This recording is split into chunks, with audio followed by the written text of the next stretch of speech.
तो आज हम लोग Bihar board 12th class history objective देखेंगे। Chapter 1 to chapter 5 NCERT based है। ठीक है, बिहार बोर्ड में 12th में इंटर के फाइनल एग्जाम में, बोर्ड एग्जाम में जो पूछेगा उसका एनसीईआरटी क्वेश्चन देखेंगे, जो एग्ज़ाम के लिए बहुत ज़रूरी है।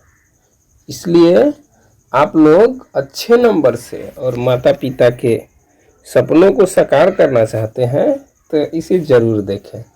इतना ही नहीं, अगर आप चाहते हैं कि आपके द्वारा किसी और दोस्तों का या किसी और रिश्तेदारों में जो बच्चे हैं उनका भलाई हो, तो उनके पास इसे ज़रूर से ज़रूर शेयर करें। ठीक है, तो चलिए स्टार्ट करते हैं क्वेश्चन।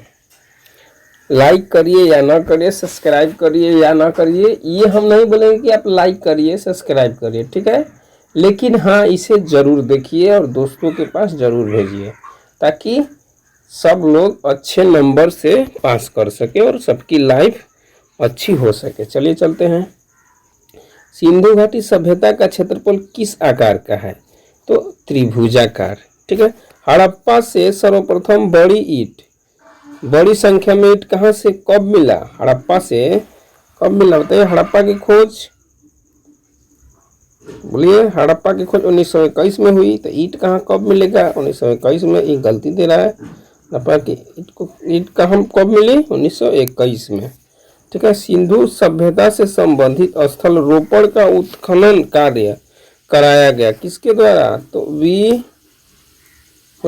डी शर्मा। अगला क्वेश्चन देखते हैं कि निम्न में से कौन सा स्थान जहां हल चलाने का साक्ष्य प्राप्त हुआ है?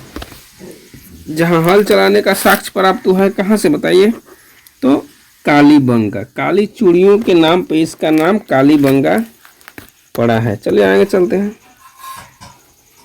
अगला क्वेश्चन है कि पंजाब में हड़प्पा के अतिरिक्त किस स्थान से सैंधव सभ्यता के प्राचीन अवशेष प्राप्त हुए हैं? देख रहा है ना, तो उपयुक्त सभी प्राचीन स्थल कहाँ कहाँ से? रहमान, ढेरी, सराय खोला बोले और जलीलपुर। अगला क्वेश्चन है कि सिंधु सभ्यता से संबंधित कौन सा पुरास्थल गुजरात प्रदेश में है? तो भोगत्रार कहाँ है? गुजरात में स्थित है। चलिए अगला क्वेश्चन देखते हैं। अगला क्वेश्चन है कि धम्म की भाषा थी। धम्म की भाषा क्या थी बताइए? धम्म की भाषा थी प्राकृत।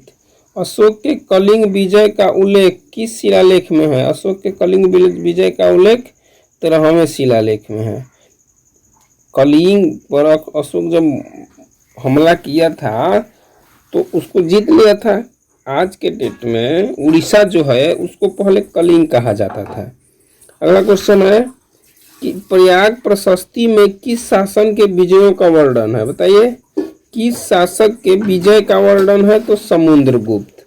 अशोक का संबंध किस राजवंश से है? अशोक का संबंध मौर्य वंश का वो राजा था। ठीक है, बहुत प्रतापी राजा था और उसने ही देखा जाए इतिहास तो सबसे पहले सड़कों पर कोई शासक काम किया है तो सम्राट अशोक किया है। ठीक है, अगला क्वेश्चन, प्रयाग प्रशस्ति की रचना किसने किया? बताइए, प्रयाग प्रशस्ति की रचना तो हरिशेर। किसने किया था? हरिशेर। गलती हो गया है, हरिशेर। प्रयाग प्रशस्ति पर की रचना किसने किया था? हरिशेर। अगला क्वेश्चन है, अशोक के अभिलेखों की भाषा क्या है? अशोक के अभिलेखों की भाषा प्राकृतिक है। 16 महाजनपदों में सबसे शक्तिशाली महाजनपद तो कौन था? तो मगध, जहाँ का शासक अशोक था, चंद्रगुप्त मौर्य था, बिंदुसार था। ठीक है, अगला क्वेश्चन देखते हैं, किस शासक ने धम्म नीति का प्रतिपादन किया? तो सम्राट अशोक, जो बहुत ही प्रतापी शक्तिशाली राजा था। ठीक है, अगला क्वेश्चन देखते हैं कि अर्थशास्त्र नामक ग्रंथ का लेखक, ठीक है, तो कौटिल्य। इनका नाम चाणक्य या विष्णुगुप्त भी है। चाणक्य, विष्णुगुप्त या कौटिल्य, जो चंद्रगुप्त मौर्य का क्या था? प्रधानमंत्री था, गुरु थे चंद्रगुप्त मौर्य के। ठीक है, यूनानी स्रोतों के अनुसार मौर्यों की सेना में कितने पैदल सैनिक थे? तो मौर्यों की सेना में 1 लाख पैदल सेना थे। बताइए उस समय, आज मतलब ये चंद्रगुप्त मौर्य के समय की बात हो रहा है। प्रयाग प्रशस्ति किस राजवंश से संबंधित है? बताइए प्रयाग प्रशस्ति किस राजवंश से संबंधित है? तो गुप्त। किससे संबंधित है? गुप्त।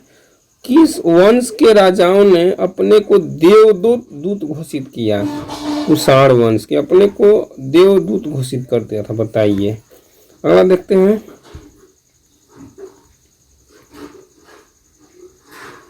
अगला क्वेश्चन है कि महाभारत के प्राकथन में कितने छंदों वाला एक पूर्व मूल का पाठ उल्लेखित है? तो 24,000। महाभारत में निम्न में से कितने श्लोक पर्व हैं? पर्व एवं श्लोक है। तो पर्व कहेगा तो 18 पर्व और श्लोक कहेगा तो 1 लाख से भी अधिक श्लोक है। बताइए दुनिया का सबसे बड़ा महाकाव्य कोई है तो वो महाभारत है। अगला क्वेश्चन बोल रहा है कि परंपरा के अनुसार वेद व्यास ने किस भगवान को बोलकर महाभारत लिखवाया है? परंपरा के अनुसार तो गणेश। ठीक है। और गंगा पुत्र किसे कहा जाता है? आप लोग जानते ही होंगे, भीष्म को, जिनको इच्छा मृत्यु प्राप्त था। कुरुक्षेत्र के मैदान में महाभारत का युद्ध कितने दिनों तक चला? तो 18 दिन तक। ठीक है। जिसमें कौरव एवं पांडव थे, जिसमें पांडव जीत गए, कौरव हार गए। ठीक है। अगला क्वेश्चन, जो एक ही भाई के अलग अलग संतानें थे। अगला क्वेश्चन चलते हैं कि निम्न में से किस प्रसिद्ध संत ने गीता भाषा का टीका मराठी में लिखा है? तो मानेश्वर। अगला क्वेश्चन है कि महाभारत की रचना किस भाषा में हुई थी? तो संस्कृत में। पुराणों की संख्या कितनी है? 18 गो। महाभारत के लेखक कौन है? वेद व्यास, महर्षि वेद व्यास। अगला क्वेश्चन देखते हैं कि इब्न बतूता के किस देश का निवासी था? इब्न बतूता किस देश का निवासी था? तो मोरक्को का। अल-बरूनी किसके साथ भारत आया था? तो मोहम्मद गजनवी। 510 ईस्वी में सर्वप्रथम सती प्रथा के साक्ष्य वाला अभिलेख कहाँ मिला है? तो एरड़ अभिलेख। कौन अभिलेख है भाई? एरड़ अभिलेख। अगला बोल रहा है कि अबुल फजल कृत आईने अकबरी में किसका वर्णन है? अकबर का। अकबरनामा जो किताब अबुल फजल जो लिखे आईने अकबरी, इसकी जीवनी है भाई? तो अकबर का। अगला क्वेश्चन देखते हैं, किताब उल हिंद की रचना किसने किया था? किताब उल हिंद की रचना अल-बरूनी। ठीक है। किताब उल रेहला में किसका यात्रा वृतांत मिलता है? तो इब्न बतूता। ठीक है। अगला क्वेश्चन देखते हैं, रेहला किसने लिखा? तो इब्न बतूता। रेहला। आईने अकबरी कितने भागों में विभक्त है? बताइए।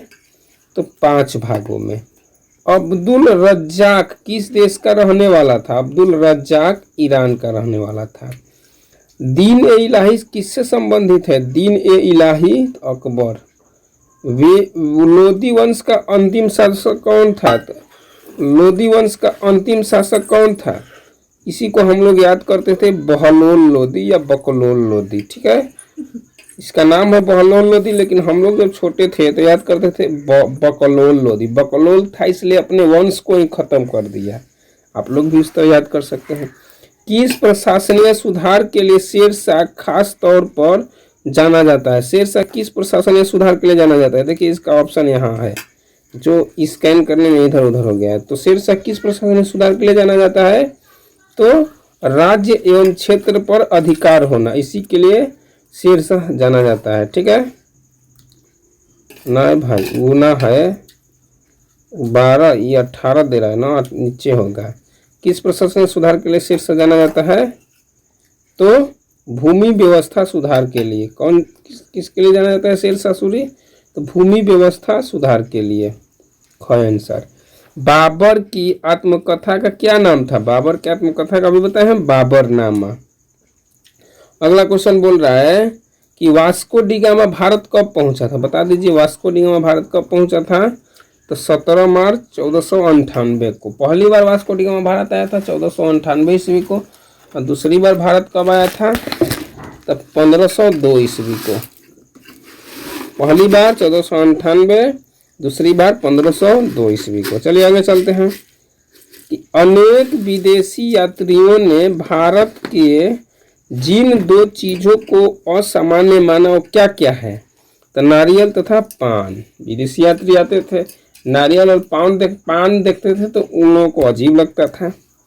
भारत में अल बरूनी किसके साथ आ रहा था, भारत में अल बरूनी किसके साथ आया था, मोहम्मद गजनवी के साथ अल बरूनी आया था। ज़्यादा एक्सप्लेन नहीं कर रहे हैं भाई, क्योंकि समय ज़्यादा लगेगा तो वीडियो लंबा हो जाएगा। चलिए आगे चलते हैं कि अल बरूनी भारत किस शताब्दी में आया था, बता दीजिए। तो 11वीं शताब्दी में। किसके साथ आया था, मोहम्मद गजनवी के साथ आया था। ठीक है, अगला क्वेश्चन देखते हैं। अगला क्वेश्चन है कि इब्न बतूता की भारत यात्रा को जिस शताब्दी से संबंधित है वह कौन था, तो 14वीं शताब्दी। ठीक है, इब्न बतूता किस देश से भारत आया था, तो Morocco. Ibn Battuta Morocco. फ्रांस्ता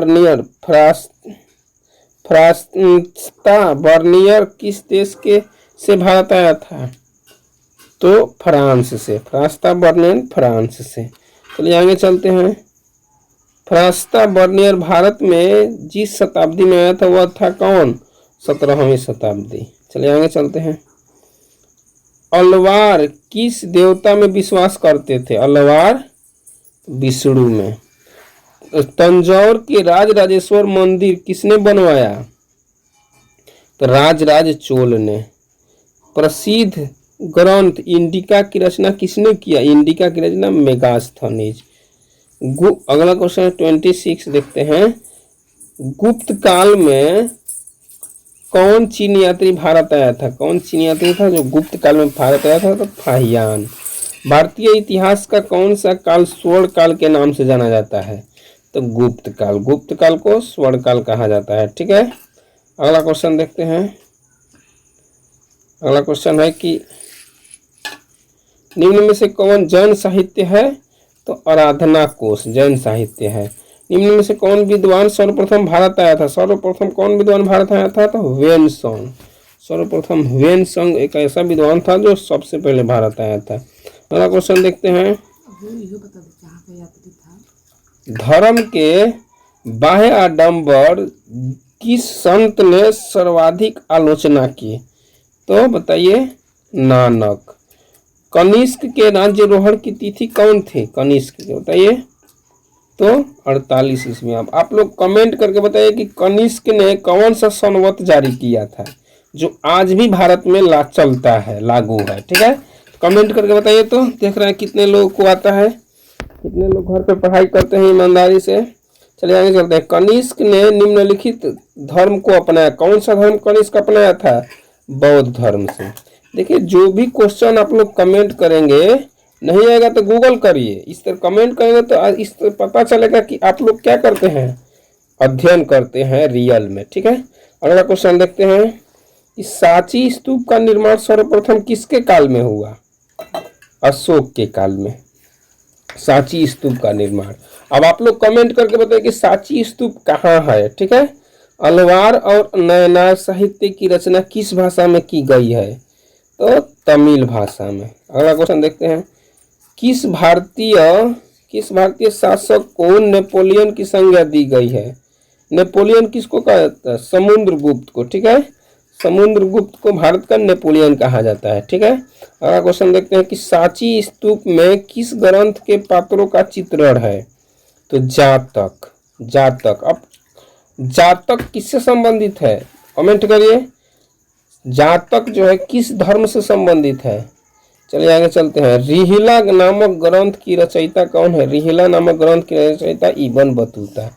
Ibn Battuta किस सुल्तान के प्रश्न शासन काल में भारत आया था, इब्न बतूता किस सुल्तान के शासन काल में भारत आया था, तो बताइए मोहम्मद बिन तुगलक। अभी ऊपर बताए हैं इब्न बतूता कहाँ का रहने वाला था, तो कमेंट करिए। तो जरा कमेंट करिए आप लोग कमेंट जितना करिएगा उतना आप लोग को एकदम कन्फर्म याद हो जाएगा। ठीक है, अगला क्वेश्चन देखते हैं कि कौन सा उपनिषद अथर्ववेद से संबंधित नहीं है, बताइए।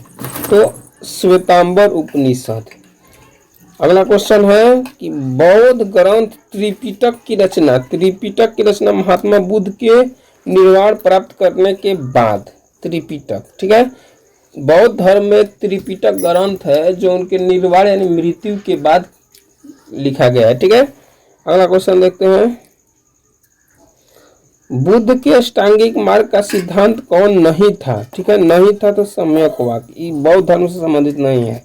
ठीक है, अगला क्वेश्चन है कि बुद्ध के उपदेशों का संकलन है, कौन कौन है, तो सूत पिटक। ठीक है, सूत पिटक। त्रिपिटक में 3 गो पिटक है, एक है सूत पिटक, एक बता दिए और 2 आप लोग बताइए कमेंट करके। ठीक है, चलिए अगला, महावीर स्वामी ने जैन धर्म के सिद्धांतों में कौन सा सिद्धांत जोड़ा, अपरिग्रह। एक सिद्धांत महावीर स्वयं से जोड़े जिसका नाम था अपरिग्रह।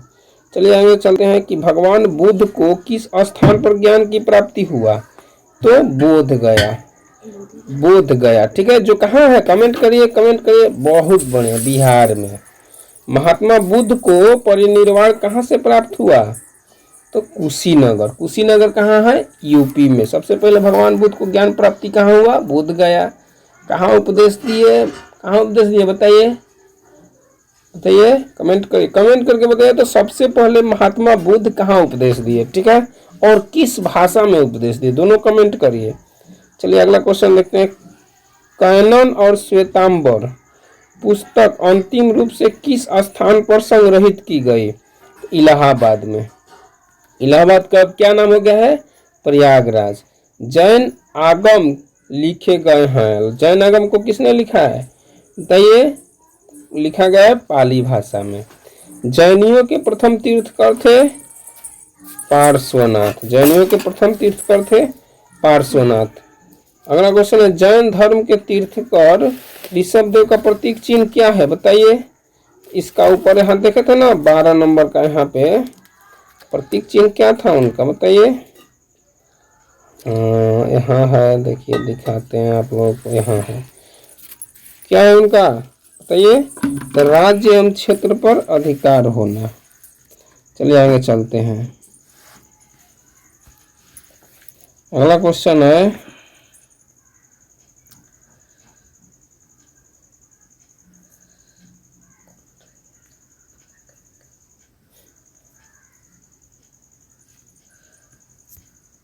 हीनयान और महायान संप्रदाय किस धर्म से संबंधित है बताइए। हीनयान और महायान किस धर्म से संबंधित है बताइए, बौद्ध धर्म से। ठीक, गुड। अगला क्वेश्चन है कि धम्म महापात्रों को किसने नियुक्त किया, बताइए, तो अशोक ने, सम्राट अशोक ने। अगला क्वेश्चन है कि सांची स्तूप किस राज्य में अवस्थित है, सांची स्तूप किस राज्य में अवस्थित है, एमपी में। स्तूप का संबंध किस धर्म से है, स्तूप का संबंध बौद्ध धर्म से संबंधित है। मौर्य कला का निम्न में से कौन सा सर्वाधिक महत्वपूर्ण नमूना है, तो स्तंभ। त्रिपिटक का संबंध किस धर्म से अभी बताए हैं, बौद्ध धर्म से संबंधित है। प्रथम बौद्ध संगति कहाँ हुई थी, तो राजगृह में। इसको याद करेंगे, राजा बाबू प्यार किया। ठीक है, इसको याद करने का। ठीक है, संगति, पहला राजा से मतलब राजगिरी, दूसरा बाबू से मतलब वैशाली, तीसरा प्यार से मतलब पाटलिपुत्र, किया से मतलब कश्मीर। 4 बौद्ध संगति भारत में हुआ था। इसका ट्रिक याद करेंगे, राजा बाबू प्यार किया। अगला चलते हैं, आप लोग भी प्यार करते होंगे मम्मी से, पापा से, दीदी से, ठीक है, भैया से। चलिए अगला चलते हैं, श्वेतांबर और दिगंबर का संबंध किस धर्म से है, तो जैन धर्म से है। जैन संगति कहाँ हुई थी, बल्मी में। बल्मी कहाँ है, कहीं बताइए कमेंट करके, बल्मी कहाँ है, किस स्थान पता नहीं, बताइए तो कमेंट करके।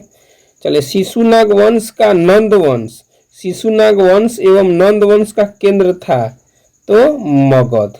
ठीक है, मगध। अगला क्वेश्चन देखते हैं कि अर्थशास्त्र रचना कब हुई थी? 34वीं शताब्दी ईसा पूर्व। अर्थशास्त्र के लेखक अभी ऊपर आया था ना, बताइए। अर्थशास्त्र के लेखक विष्णुगुप्त या चाणक्य या कौटिल्य, जो भी कही एक ही व्यक्ति का नाम है। ठीक है, अगला क्वेश्चन है कि राजतरंगिणी के लेखक कौन थे? राजतरंगिणी किसने लिखा था भाई? राजतरंगिणी के लेखक बताइए तो कलहड़। पतंजलि के महाभाष्य से हमें किसकी जानकारी मिलती है? तो गुप्त काल की। मौर्य कालीन टकसाल का प्रधान कौन था? तो लक्ष्मणाध्यक्ष। अगला क्वेश्चन देखते हैं कि कौशाम्बी को आधुनिक किस नाम से जाना जाता है? तो कन्नौज। पंच चिन्ह किस वाले सिक्के बने होते हैं? किस चीज के पंच चिन्ह वाले सिक्के? तो ख और ग दोनों, यानी तांबा का और चांदी का। ठीक है, तांबा और चांदी का। प्राचीन भारत के प्रारंभिक लिपि को क्या कहा जाता है? तो ब्राह्मणी। क्या कहा जाता है? ब्राह्मणी। भारतीय उपमहाद्वीप में अशोक के कितने बृहत् शिलालेख मिले हैं? 14। अशोक के 14 शिलालेख हैं, बताइए।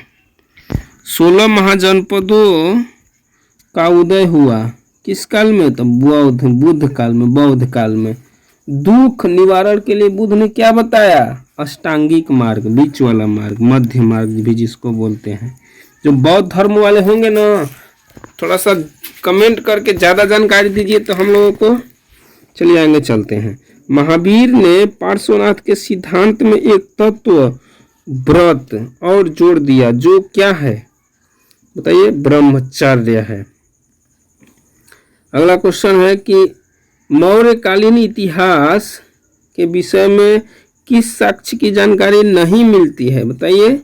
तो मुद्रा की जानकारी नहीं मिलती है। ऐसा पता चलता है कि मौर्य काल में मुद्रा यानी जो पैसा है नहीं चलता था। अशोक के शिलालेखों को पढ़ने वाला प्रथम व्यक्ति कौन था? तो जेम्स प्रिंसेप। मौर्य कला का निम्न में से कौन सर्वाधिक महत्वपूर्ण नमूना है? तो अब यह स्तंभ। कौन है? स्तंभ। अर्थशास्त्र किस वंश पर प्रकाश डालता है? तो मौर्य वंश पर। कलिंग पर विजय प्राप्त किसने किया था? अशोक। चलिए आगे चलते हैं। अगला क्वेश्चन है कि मगध निम्न में से किस नदियों पर है? तो सभी पर। गंगा नदी, गंडक नदी, सोन नदी। वज्जी को सामाजिक ग्रंथों में क्या कहा गया है? वज्जी को बताइए। तो गढ़ संघ। वज्जी को सामाजिक ग्रंथों में क्या कहा गया है? गढ़ संघ। अगला क्वेश्चन है कि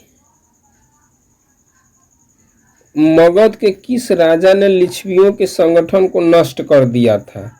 तो कोई नहीं। ठीक है, अब आप लोग कमेंट करके बताइए तो कौन नष्ट किया था? निम्न में से तो कोई नहीं दिया है, लेकिन कमेंट करिए। ये निम्न में से कौन सा महाजनपद राजस्थान, जयपुर, भरतपुर, अलवार क्षेत्र में बसा है या स्थित है? तो मत्स्य। अगला क्वेश्चन है अवंती महाजनपद की राजधानी कहाँ है? तो अवंती महाजनपद की महिष्यति, अवंती। अगला क्वेश्चन है कि विशाल स्नानागार अवशेष प्राप्त हुए हैं कहाँ से? तो मोहनजोदड़ो से। हड़प्पा नदी के किनारे है। कौन हड़प्पा नदी के किनारे है? तो रावी। हड़प्पा नदी किस नदी के किनारे है? हड़प्पा, तो रावी। ठीक है, अगला क्वेश्चन है कि सिंधु घाटी सभ्यता की सबसे विशिष्ट पुरावस्तु क्या है? मुहरे। जो आज भी मुहर लगता है, प्रिंसिपल का मुहर, तो प्रधानमंत्री का मुहर, जो मुहर है वो हड़प्पा कालीन सभ्यता की एकदम विशिष्ट वस्तु है। अगला क्वेश्चन देखते हैं कि हड़प्पा क्षेत्र की खोज का श्रेय किसे है? तो हड़प्पा की खोज किसने किया था? दयाराम साहनी। कब? 1900। बताइए। 1900 के बाद कमेंट करिए। ठीक है, अगला क्वेश्चन है कि निम्न में से किसका संबंध हड़प्पा से नहीं है? हड़प्पा से नहीं है, नहीं पे विशेष ध्यान देना। अमरावती का संबंध हड़प्पा से नहीं है। चलिए अगला चलते हैं कि हड़प्पा सभ्यता किस युग की सभ्यता है। हड़प्पा सभ्यता किस युग की सभ्यता है? तो कांस्य युग की सभ्यता है। VVI क्वेश्चन कई बार आया है। ठीक है, अगला क्वेश्चन कि हड़प्पा सभ्यता का स्वरूप क्या है? हड़प्पा सभ्यता का स्वरूप शहरी सभ्यता है। अगला क्वेश्चन, एलोरा के कैलाश मंदिर का निर्माण किस राजवंश से है?